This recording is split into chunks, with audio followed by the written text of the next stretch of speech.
ሰላም ቤተሰብ እንዴት ናችሁ? በያላችሁበት ሰላማችሁ ይብዛልኝ። ዛሬ በጣም ደስ የሚል ጊዜያት ነበሩ። አንደኛ እንግዲህ ሀብቴ ለናንዬ ቀለበት አደባባዩ ላይ አስርላታለሁ ብሎ ቃል እንደገባው ከዚህ በፊት ዛሬ ቃሉን አክብሮ ቀለበት አስሮላታል። ከዛም በተጨማሪ እንግዲህ ደግሞ ተመርቃለች ማለት ነው እና እንኳን ደስ አለሽ እግዚአብሔር እንግዲህ የስራ ዘመንሽን ይባርክልሽ ማለት እንወዳለን። ከዛም በተጨማሪ እንግዲህ ቃል ኪዳኑ ደግሞ የጋብቻ ስለሆነ መልካም እንግዲህ የጋብቻ ጊዜ እንግዲህ ሰርጋችሁን ለማየት ያብቃን ማለት እወዳለሁ። እንግዲህ መልካሙን ሁሉ እግዚአብሔር ያድርግላችሁ ነው ማለት የምፈልገው።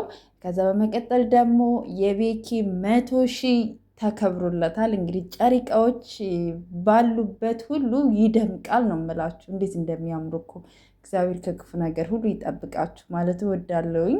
እንኳን ደስ አለህ ቤኪዬ መላጣው ወንድማችን። ያው እንግዲህ ለሀይሚዬና ለብሩኬ የካሜራ ማናቸው ነው እንግዲህ እንደዚህ እምር ድምቅ ፍክት ብለው እንዲመጡ የሚያደርጋቸው። እኔ እንጃ አላቅም። ካሜራማን ራሱ በቃ ሌላ ካሜራማን ሲመጣና ቤኪ ሲቀርጽ ይለያያል አደለ? ቤተሰብ ታውቁታላችሁ። የሆነ ነገር እኮ ጎሎ ካየን ራሱ እኛ እንናገራለን። ዛሬ ቤኪ አይደለም የቀረጸው እንላለን አደለ?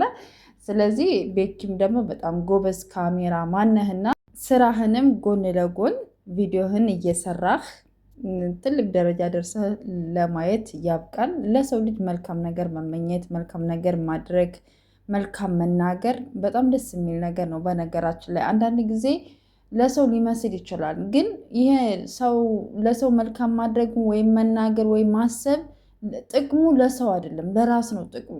አንደኛ ህሊናችሁ የሆነ ደስ የሚሰኝ ነገር አለው፣ ነፍሳችሁ ትረካለች።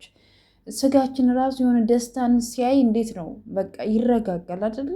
መልካምን ነገር የመሰለ ነገር የለም። እግዚአብሔር ልቦናችንን በመልካም ነገር ሁሉ እንትን ይበልልን እላለሁኝ ውድ ቤተሰቦች። ከዛም በተጨማሪ እንግዲህ ናቲ የብሩኬ ጓደኛ ታውቁታላችሁ አይደለ?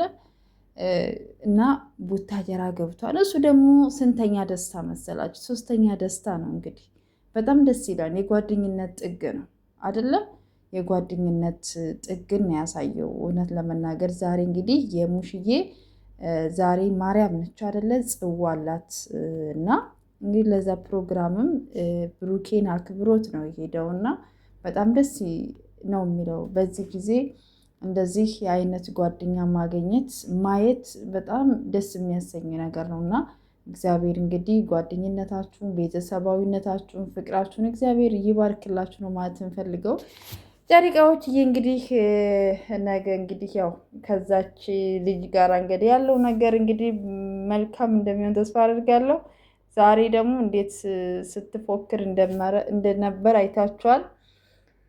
እግዚአብሔር ከእናንተ ጋር ይሁን። ሌላ ምንም አልላችሁም ነው ብላችሁ ፈጣሪ ከእናንተ ጋር ይሁን ከማለት ውጭ ሌላ ምለው ነገር ስለሌለኝ ቤተሰቦቼ በያላችሁ በሰላማችሁ ብዝት ላይ ሰብስክራይብ እያደረጋችሁ ቤተሰቡን መልካም ጊዜ